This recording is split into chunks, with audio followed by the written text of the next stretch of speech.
here is not to get a raise right away, to make a lot of money, to get promoted.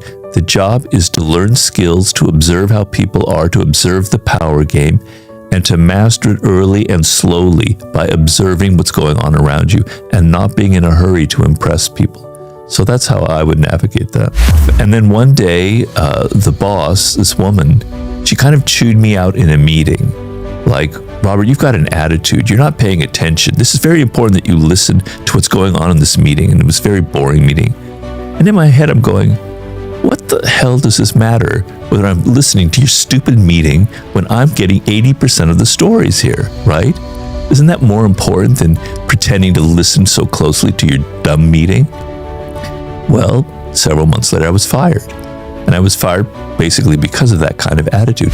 So I would say pretty much in every circumstance, when you're starting out your first few jobs, you want to be very careful. You want to be aware of the fact, this is something that you don't often think about, even older people don't think about.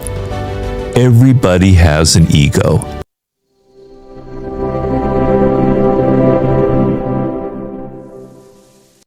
You know, everything depends on your circumstance. The last law in the law of the 48 laws of power is assume formlessness, in which I say, please ignore all 47 of the other laws and be fluid and be in the moment. There are moments when one law is applicable and in other moments when it's not. There's court attention at all cost. At some points, court attention at all cost can be a terrible strategy. So it depends on where you are in life. So if you're starting out, you're in your early 20s, you're in your first job perhaps, right? And you have a boss. Well, you're obviously going to have a boss. Your natural instinct, human nature, is to try really hard to impress him or her with how great you are, how good you look, how energetic you are. And you're not being aware of the fact that you might be inadvertently triggering their insecurities. You're younger than them. You're probably better looking than they are. You know, you have the energy of youth, the kind of fluidity. And if you try too hard, they may think people might like this person more than they like the boss. You're triggering their insecurities. And when you do that, it's very, very dangerous.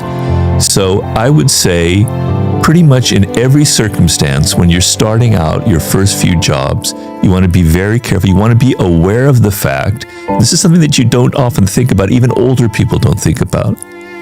Everybody has an ego. You think that that powerful person that you're working for, my God, they got there, they've got all this money, they worked hard. They don't have an ego. They don't need to have an ego because they're successful. They have the biggest egos of all. They have the most insecurities of all. They're wondering if people like them, if they deserve their position. So you have to be very careful. Your job is to make them look better. Okay? So yes, you try hard. Yes, you do a good job. But in the end, you're trying to make it seem like they're the boss. They're the one who's got the power, not you. So you don't want to try too hard to impress in a way where you're going to threaten them. Now, if you're in another job, you're older, you're in your 20s, your late 20s, your 30s, and you have a boss, and they're incompetent, they're stupid, right? And that happens a lot. I've worked for people like that before. There comes a point where you might think it's wise to impress the other people in the company. You know, it's a game, it's like a chess game, because the boss probably has other bosses and there are other people involved. And you may want to show that this person is incompetent, that you're better than they are, and that you deserve a higher position than what you have. But in general, I think it's much better and smarter to play it cool, to wait for the opportunities when they come, and to be patient. So a lot of young people, and I was guilty of this when I was young, are very impatient. They want to get to the top quickly. They want to start making a lot of money. And the goal here is not to get a raise right away, to make a lot of money, to get promoted. The job is to learn skills, to observe how people are, to observe the power game, and to master it early and slowly by observing what's going on around you and not being in a hurry to impress people. So that's how I would navigate that. Honestly, I've never had a job in my whole life for more than 11 months. I've had like over 50, 60 different jobs, which doesn't say good things about me. I'm very restless. I don't get along so often with people in these situations. But I can remember I had a job in the 90s for a television show. I won't mention the name because it's rather embarrassing to me, which television show this was. And I was a researcher on the show, which basically meant my job was to find stories that they would then go out and film. It was kind of like a reality television show, right? And there was a team of researchers there. But I was by far the best researcher there. I've been doing research for many, many years. I have definite skills in that. I'm not good at a lot of things, but that's one thing I'm good at. And I'd say of the team of 8 people, 80% of the stories I had found, which was a pretty high success rate.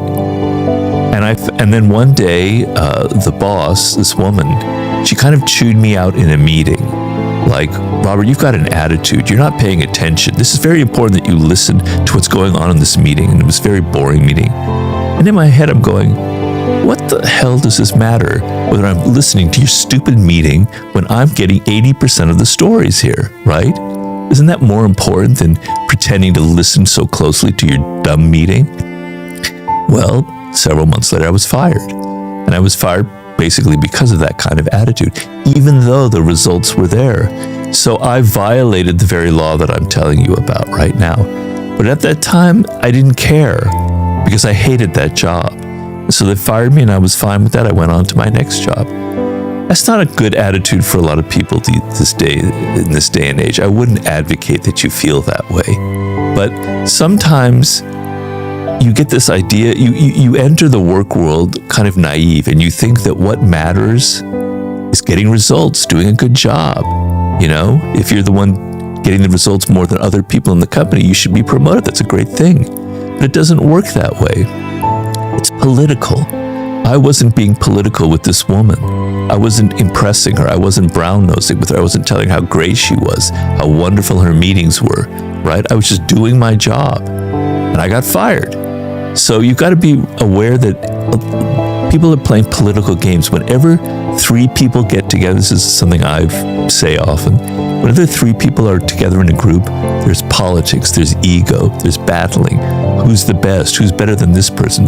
Constantly comparing. You have to be aware of that constantly and not be so naive. What I should have done was I should have not had the attitude. I should have done my job and listened in the meetings and played the political game and say, yes, Miss Weinstock, her name, yes, you're great. I'm really grateful for this job.